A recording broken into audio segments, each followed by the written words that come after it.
Hello and welcome to this month's Lunch and Learn on nutrition facts and portion distortion. I'm Allison Knight and I am your on-site health coach. Let's dive in. So what is portion distortion? Breaking it up, what is portion and what is distortion? So some of you might think, portion size is the recommended size, which we'll get into in a little bit.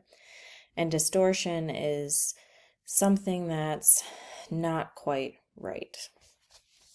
So looking at this picture, portion sizes have grown dramatically over the past 40 years. The portion sizes that we used to consume were much more on par with what our body actually needs, and now they've grown exponentially. When you go out to eat, oftentimes what you receive is 2.5 plus servings of what you should actually be eating. Another good example is a 20-ounce soda contains 2.5 servings, but how many people are going to only consume one serving of that bottle? They're going to drink the whole thing, especially because soda will go flat, right? Or a 3-ounce bag of chips contains 3 servings. So typically more of those snack size bags do contain only 1 ounce, which is a serving size. But if you get those big snack bags, those are, 2 to 3 servings of chips. To top that all off, we also eat out more than ever before. And I would say that as far as like restaurants, fast food, but also just convenience store foods as well. Adults consume an average of 300 more calories a day than they did in 1985. And now that doesn't necessarily seem like this huge number, right? However, only an extra 100 calories a day for a year would lead to weight gain of 10 pounds. That's only with 100 extra calories a day. So now you need to triple that if we're consuming 300 more calories a day. Some people consume more, like 500 or 600 calories a day. So that's upwards of 30 pounds gained in a year. And not only are we consuming more calories, while we as a society actually actively exercise or work out more, we are more sedentary in our jobs and our daily life. And so our calorie consumption still greatly outweighs our calorie expenditure through the energy we burn in our day. So some examples of portions. So 20 years ago, a bagel was 3 inches in diameter and 140 calories. Now it's doubled, 6 inches in diameter and 350 calories. And if you look at a nutrition panel of a bagel, it's going to tell you what a serving size is. Is a serving size of a bagel the entire thing? Is it half? Nope, it's actually a fourth of a bagel. The serving size that is listed on the food label is for a fourth of that bagel. So you need to keep in mind that if you're eating a bagel and the serving size is a fourth, then you need to multiply all of that information, the calories, the grams of fat, the carbohydrates by 4 to accurately understand what the nutrition facts are for that bagel. 20 years ago, a burger was 3.9 ounces, 330 calories. Nowadays, 7.3 ounces, 590 calories. And for a good example, you can no longer ask, can you supersize that, or do you want that supersized? If you've ever seen the movie Super Size Me. However, even like Culver's, which we consider, in Wisconsin, a healthier fast food option, they don't even ask you if you want a single or double anymore. You automatically get a double burger unless you specifically request a single. So that is another way that you kind of get roped into these larger serving sizes. Portions then and now, 20 years ago, 2.4 ounces for the fries, 230 calories. Today, 5.9 ounces, 480 calories. Now, yes, there's obviously a difference in size here, but 20 years ago, the size that is on the left, that was the size. That was it. That was the size you got. Now there's I think there's like kids, there's small, there's medium, and there's large. So you can choose the option of fries you're getting. Now, obviously, it's different if you're getting a large fry and that's being split between an entire family, or if you're getting a large fry just for yourself. And then again, we kind of talked about the soda already, but 20 years ago, 8 ounces was 97 calories, and actually a lot of Coca-Cola products actually started out at 6 ounces. And today, it is sold in a 20-ounce bottle typically, and that has 250 calories. And again, that is 2.5 servings. That is not 1 serving of soda. And then muffins. 20 years ago, 1.5 ounces, 210 calories versus what they typically find as a bakery item at Quick Trip or Otis Spunkmeyer, whatever that brand is. Those are big muffins. Those are 5 ounces and they contain at least 500 calories plus loads of sugar and carbohydrates. It's one thing if you're making your muffin in a normal muffin tin on the left-hand side compared to the one on the right. And also, I have done a, healthier eating on the go, eat this, not that at Quick Trip, and the 2 items that I compared were a glazer donut and the muffin. And now, obviously, neither one is a great option, but it's unrealistic to say you're never going to have a sweet treat. So if you really want to go for a sweet treat, the glazer donut is actually the better option because it's a smaller serving size and it has less sugar and calories. Now, if it was comparable serving size, it would probably be pretty comparable to the amount found in that muffin, but because the muffin is a larger serving size and the donut is a smaller serving size, the donut is the smarter choice. Okay, so what is the difference between a portion size and a serving size? So again, there's some confusion about what a serving size is, what a portion size is. So a serving size is a standard measure of food. It is what the nutrition label is based off of. So what the calories, the fat is based off of just that standardized measure of food. A portion size is the amount you actually eat. So you might eat multiple servings in your portion.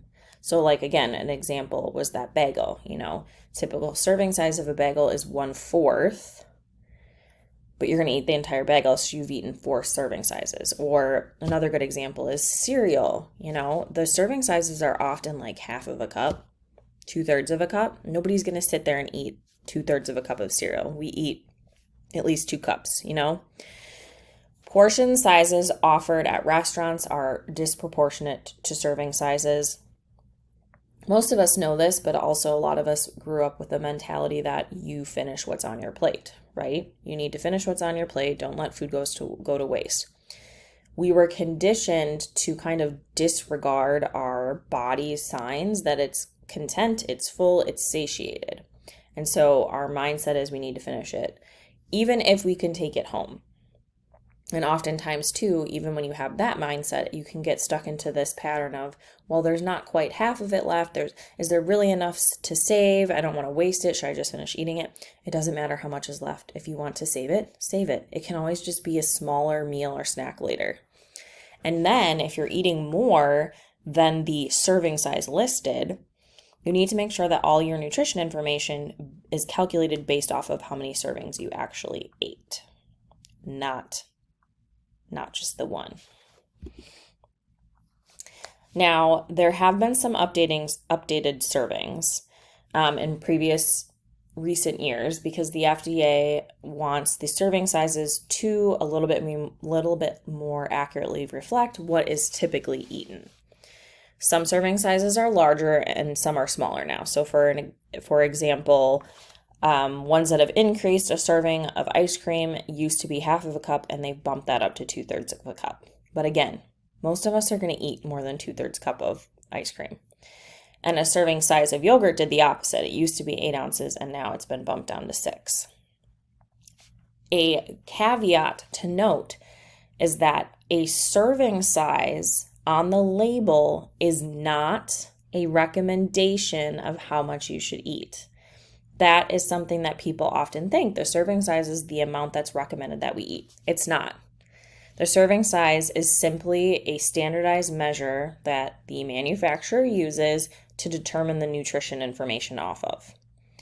So, while the serving size is not necessarily how much you should eat, the portion size that you choose might also not be it. There might be a different recommended size that you actually consume, which is confusing. Okay, so reading a food label, extremely important. I think more and more people are understanding how to read a food label. It didn't used to be as well known. First thing you do when you look at a food label is to see how many servings are in the package and identify what one serving is. I don't know what this label is for. I'm assuming it's probably off of a bag of cereal or a box of cereal. Serving size is 2/3 of a cup. So you need to remember that all of this nutrition information is in 2/3 of a cup of whatever the food item is. So it's the total calories in one serving. You're probably eating more than 2/3 cup if it's cereal.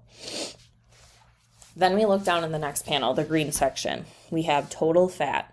You want to limit your fat intake to 3 grams per 100 calories or less, or about 1/3 of your calories are coming from fat. Saturated fat, we want no more than 6% of our total calories of fat coming from saturated fat. Now, what foods typically contain saturated fat? Typically, foods that are containing saturated fat are animal products, so dairy products, meats. Those are typically where we're going to find those saturated fats. And saturated fat for a long time has been considered the fat that contributes to cholesterol and particularly to LDL, low density lipoproteins, which is considered the bad cholesterol because it leads to plaque buildup and the hardening of your arteries, making it harder to pump your blood through. However, there's a lot of newer research that actually believes that processed foods, added sugars, refined carbohydrates may be the number one contributor to the increase in cholesterol and high LDL.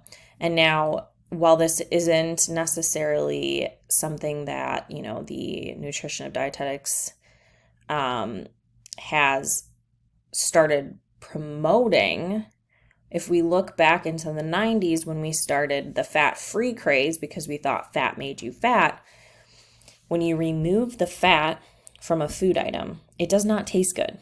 So in order to make it taste good, they need to add something to it. And what do you add to it to make it taste good? First of all, chemicals and additives, preservatives, then sugar, and then salt. So we removed the fat, but we added a lot of sugar and salt and additives into it.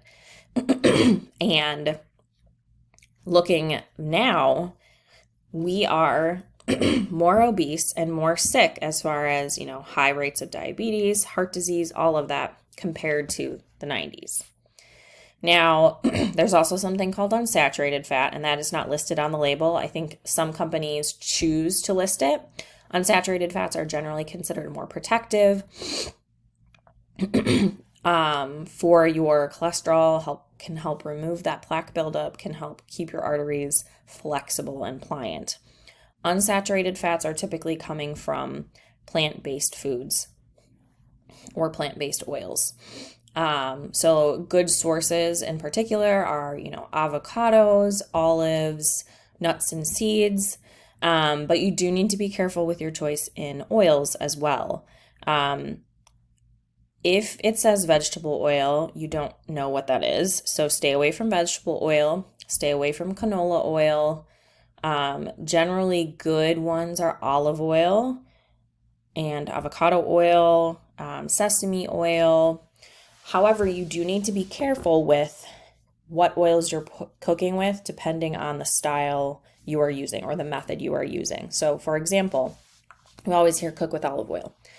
However, olive oil has a very low smoke point, so olive oil should be used for lower heat cooking.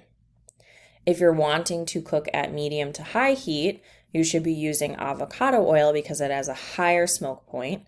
And if you're really using high heat, sesame oil is a good option. That's why a lot of Asian cultures, when they stir fry, when they make foods like that, they use sesame oil because it has a high smoke point. Why does that matter?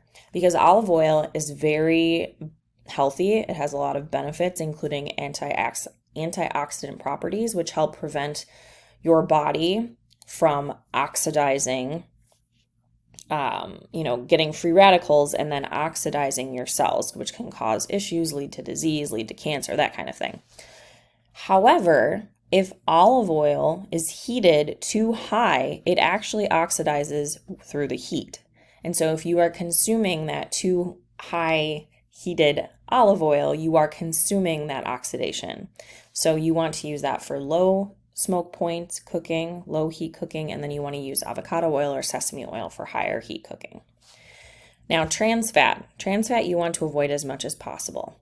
Trans fat is a man-made fat that occurs when you take an unsaturated fat, so plant-based fats, which are typically liquid at room temperature. You take that, you hydrogenate it by throwing a bunch of hydrogen at it so that you make it shelf stable.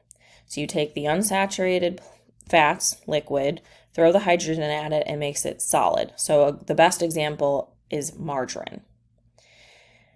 A saturated fat is typically solid at room temperature. So think of like the marbling fat in a piece of meat. There are a couple plant-based foods that do have saturated fat that are solid at room temperature, and this is coconut oil, palm oil, and palm kernel oil. Trans fat, however, is terrible for our heart, for our arteries, and if you can avoid it as much as possible, you want to remove it from your diet. Trans fat is often found in baked goods, lots of convenience, ultra-processed foods, Little Debbie's, cookies, granola bars, that kind of thing, because it helps create it more shelf stable. So avoiding that as much as possible. Cholesterol, watching that, max of 300 milligrams per day. Sodium, a max of 2,300 milligrams per day. If you already have high blood pressure or high cholesterol or, issues with the heart, they may recommend you stay under 1,500 milligrams. Overall, what you put in your food as far as seasonings and salt generally isn't going to affect this number too much. But you do want to avoid, again, those convenience fast foods because they tend to have a lot of salt for taste, but also for preservatives. If you are consuming, one meal out a day or one meal, maybe like 2 times a week, or like Friday, you're like, oh, I'm going to treat myself for getting through the week. I'm going to have that. That's not really a big deal. It's more of a concern if you're having, grabbing quick jerk breakfast in the morning, you're having a frozen meal for lunch, and then for dinner, you're also grabbing something out. Then yes, you're getting a lot of sodium. So you need to be careful there. Next, we have your percent daily value. So this is that purple section on the right-hand side. This is the percentage that you are receiving for that specific nutrient. So 5% or less means that it's low in that nutrient. And obviously for like fat, and for instance, we want it to be on the lower side.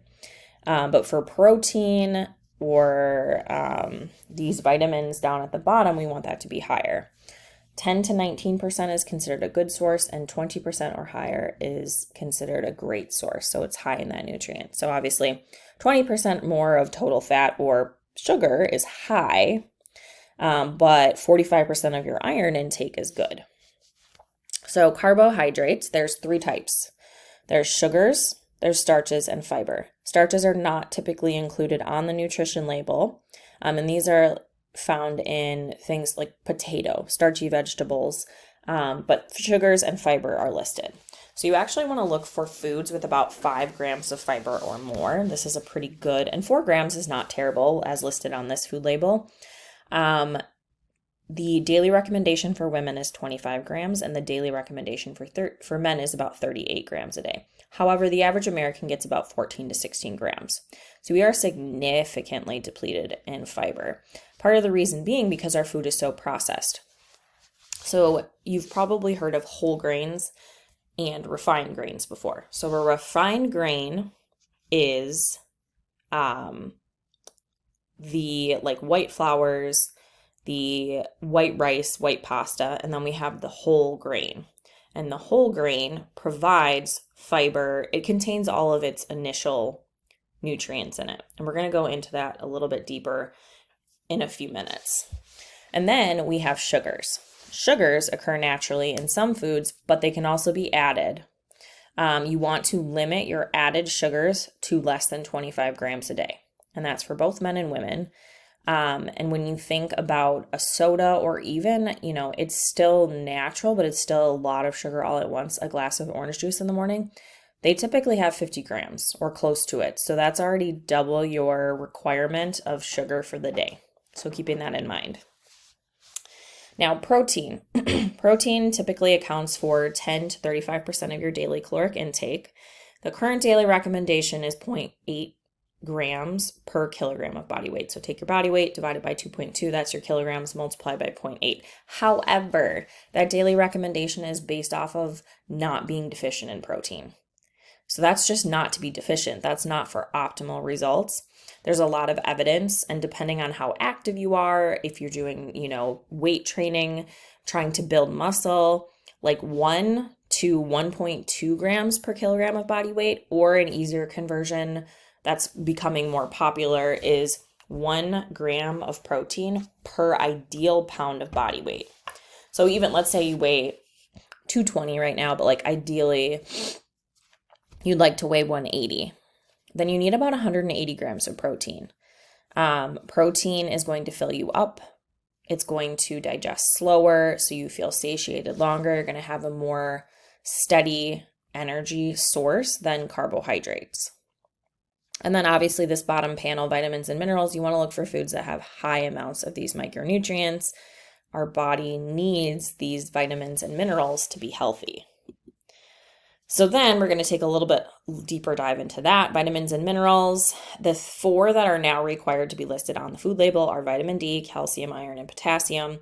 Vitamin A and C used to be on there. They're no longer required nutrients. However, manufacturers can put as many nutrients on the label as they would like, especially if obviously they have a food that is high in vitamin A or C. They're going to want to make that known.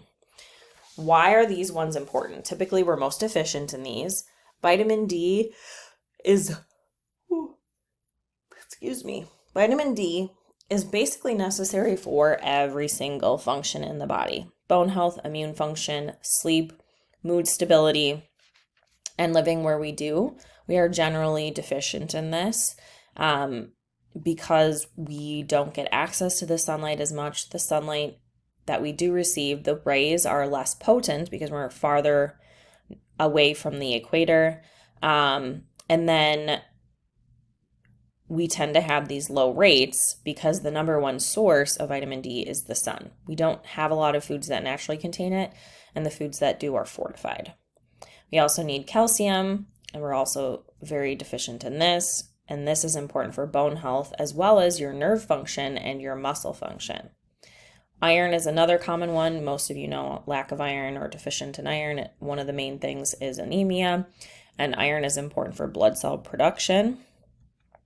And then potassium is also necessary, and it helps regulate fluid balance and blood pressure. Next, you want to check that ingredients list. Foods with one or more ingredient must include an ingredient list. They are listed in descending order by weight, and those in the largest amounts are obviously listed first then.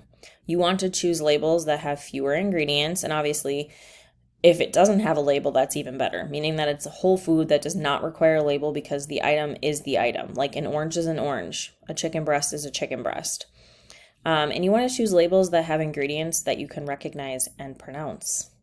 Like enriched flour. Okay, we can kind of understand what that is. Some of you might not know, thiamine, that's B1. It says it later on. Riboflavin, B2.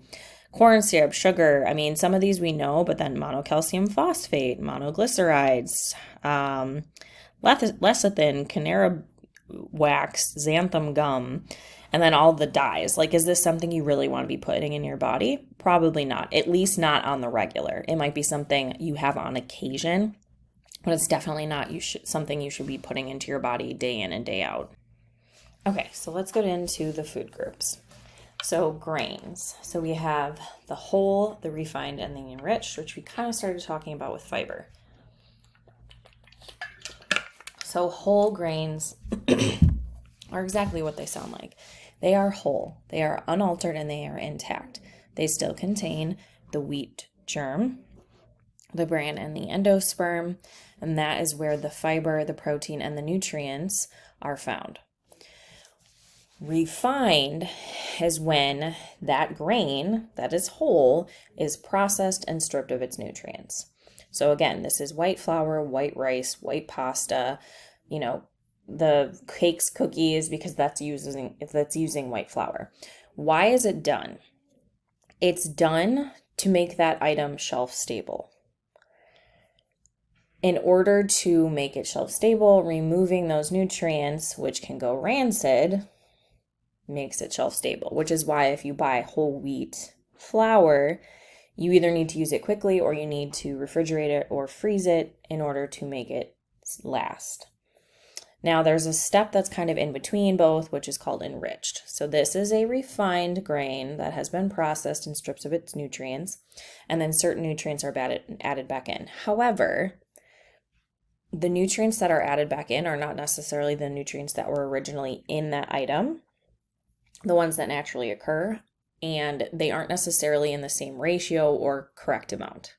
So it's a better option than straight refined, but going with the whole grain as much as possible, the most unaltered version is the best bet. Try to make at least half of your daily consumption whole grains. On average, they recommend about 8 to 10 ounces of grains for men between the ages of 19 and 50, and a little bit less as we get older. And then women, generally about 6 to 8, 5 to 7 ounces. So a serving size for grains, usually about 1 slice of regular bread. So a sandwich is 2 servings, 5 whole wheat crackers, half an English muffin. So a whole English muffin is 2 servings, 1/4 of a bagel. So a bagel is 4 servings, half of a cup of oatmeal, 3 cups of popcorn, half a cup of cooked rice, half a cup of cooked pasta, or 1 6-inch tortilla is a serving size. All right, dairy. So dairy includes liquid milk products and foods that retain calcium. So this includes cheeses, yogurt, and calcium fortified soy milk. It does not include cream cheese or butter. Dairy can be a very important part of your diet. Generally, I recommend whole fat dairy products. A lot of the recommendations are low fat. However, we kind of talked about it. When you remove the fat, you need to put in something else so it tastes okay. And that's usually sugar or chemicals or salt. A good example that I usually use is cottage cheese. If you buy like the full fat Daisy cottage cheese, it has 3 ingredients: milk, cream, salt. Those are the 3 ingredients. If you buy a reduced fat version, there are going to be other things in it to make it taste better, to preserve it. On average, the daily recommendation is about 3 cups, whether you're male or female. Dairy serving size: 1 cup of milk, 1 cup of yogurt, which is an 8-ounce container, 1.5 ounces of hard cheeses, 1/3 cup of shredded cheese, 2 cups of cottage cheese, a cup of frozen yogurt, or a cup of fortified soy milk. And cottage cheese is a great source of protein. I think some people are kind of iffy on it because it is kind of a weird mouthfeel.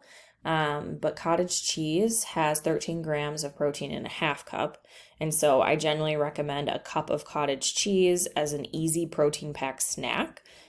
Because that's 26 grams of protein. That's equivalent to 3 ounces of any type of meat. Chicken, fish, poultry, red meat also contains about 26 grams of protein. So that's a good amount of protein for something simple that you can eat on the go. Protein foods. Kind of just talked about the protein found in the cottage cheese, but other protein foods include meat, poultry, seafood, eggs, nuts, seeds, beans, peas, and processed soy products. Now, I just mentioned pretty much any type of meat or seafood is going to contain about 26 grams of protein in it per 3 ounces.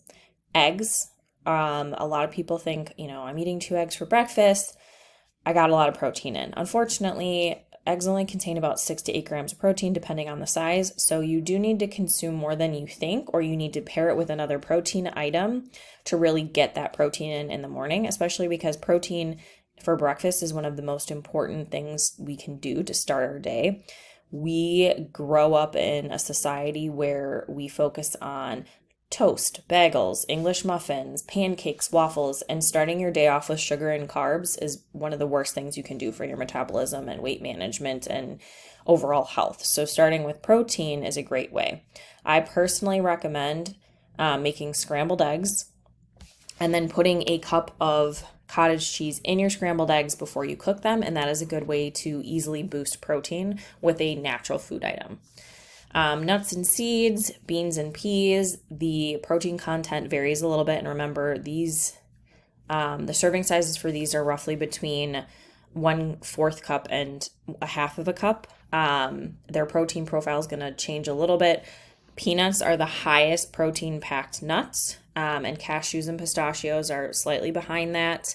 I've had some people ask, about a vegetarian or vegan diet. It is absolutely possible to get protein from the plant-based foods. However, they are not complete proteins. Proteins are built up of amino acids. Those are building blocks, and there are certain amino acids that are necessary for our body to function properly. If you are using a plant-based protein, they are typically not complete, and that's why, like rice and beans, if you mix the two, now you have a complete protein. However, if you eat meat or something, that contains all the amino acids that you need. Another point too is that, again, 3 ounces of meat, and seafood is going to give you that 26 grams of protein. You would have to eat 2, 3, 4, 5 cups of beans or quinoa to reach that same amount. So it's easier to reach that amount with a lower amount of food. And you also need to then keep in mind, if you're eating that much quinoa, which who knows if you could even eat that much quinoa, you'd be eating more carbs, more calories, etc. So the daily recommendations, and this, again, the daily recommendations I put here are based on what the recommendations currently are. So it's about 7 ounces for men, drops down a little bit as we get older, and women 6.5 ounces for the day. Now, again, my recommendation is that you're consuming 1 gram of protein for 1 pound of ideal body weight. So that's quite a bit more than what is listed here. So keeping that in mind, this is what is recommended, but that doesn't necessarily, I think it's outdated and more protein is necessary.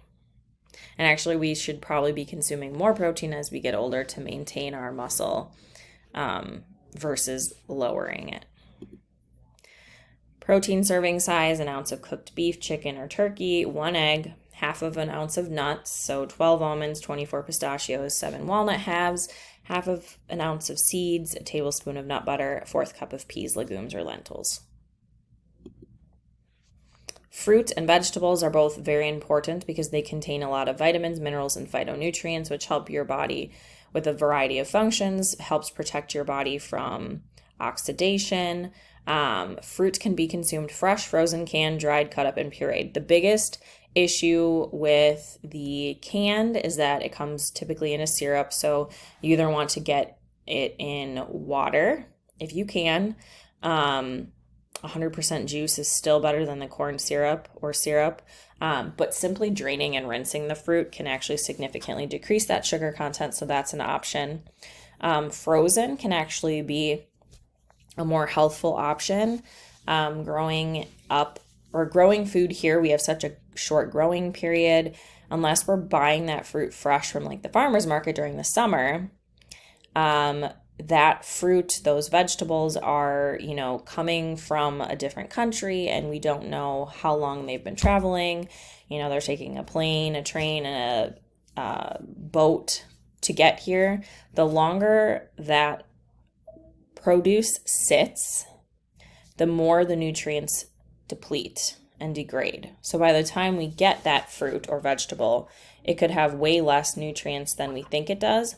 And to top that all off, too, because our soil is quite depleted, the content of nutrition and nutrients in that food item is probably 2 to 3 times less than it would have been 50 years ago. So frozen can actually be extremely healthful, because when you have frozen fruits and vegetables that are picked, they're picked at their peak freshness and ripeness, which means they're at their peak nutrient level. They're picked and then they're flash frozen. So when you consume that food, you are actually consuming it at one of its highest nutrient points. That being said, if you buy it and then you have it sit in your freezer for 6 months and it gets freezer burn, then yeah, it starts to lose some of its nutrition too. But frozen can actually be a very healthful alternative, and it can also be a little bit more budget friendly for people as well.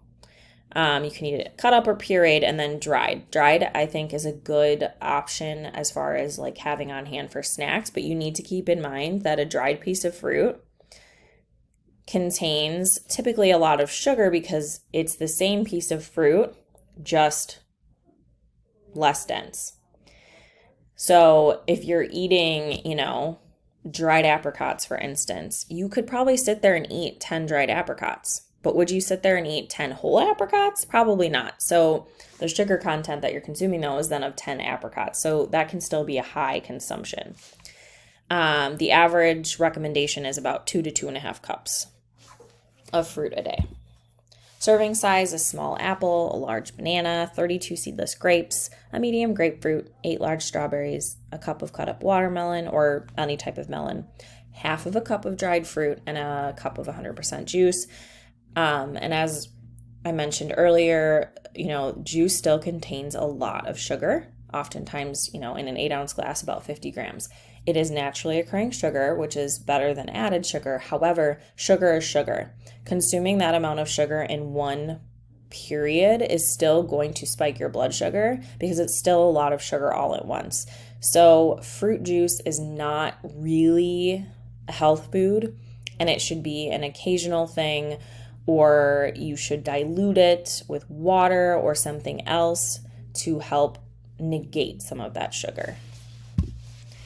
Vegetables, again, we talked about it with fruit. Same thing. Vitamins, minerals, phytonutrients, natural foods, produce, fruits and vegetables get their coloring from the variety of antioxidants found in them. So, tomatoes have lycopene that gives it its red color.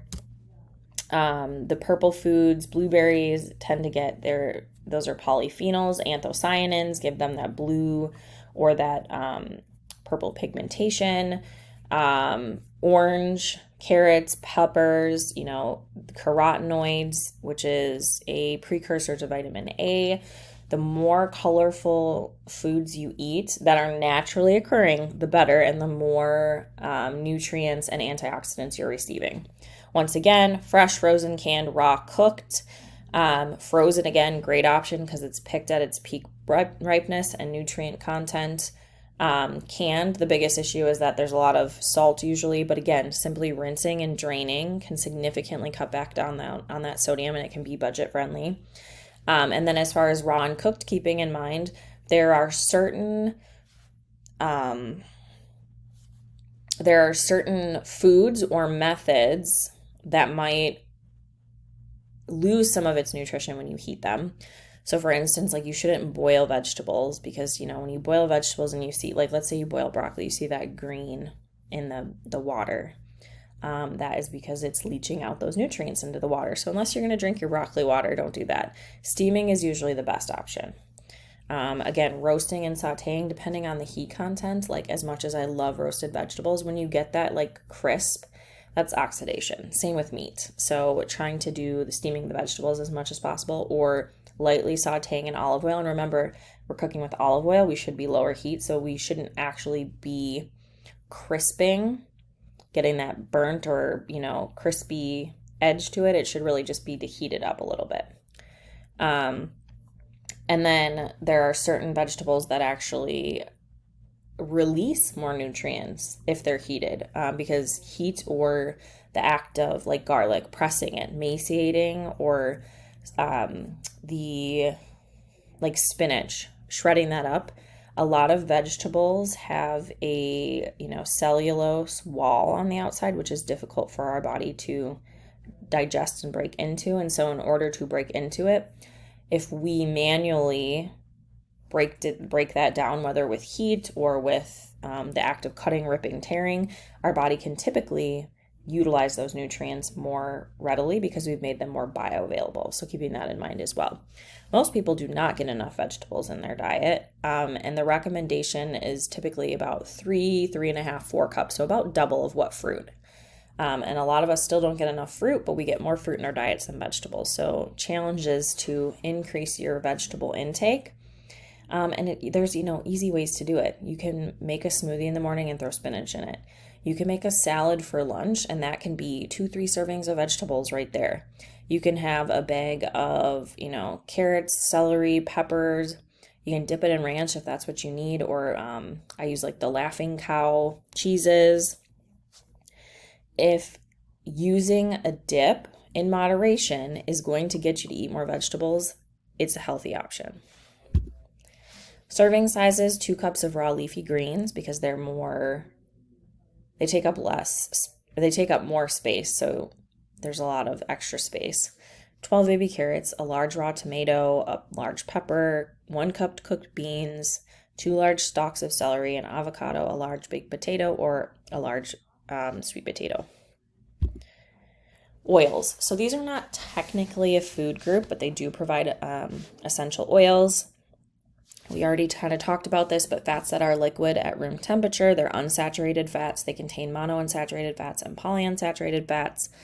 These contain properties and antioxidants that help protect our body against oxidation and also provide healthy nutrients that keep our heart healthy and our arteries and veins healthy. Our blood vessels healthy, I should say. So the 3 oils that do contain saturated fats, we already mentioned, coconut oil, palm oil, and palm kernel oil. These are the ones that show as more solid at room temperature. The daily recommendation is to limit your consumption to 6 or 7 teaspoons as men and 5 to 6 teaspoons a day for women. And again, we already talked about really trying to avoid vegetable oil, corn oil, canola oil, the really refined pressed seed and grain oils, going with more of those olive oils, avocado oil, sesame oil, coconut oil.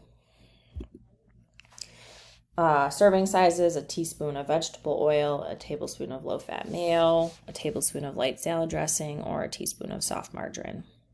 Though, again, there's a lot that I don't necessarily agree with, so I would say absolutely don't do margarine, and just do butter in moderation.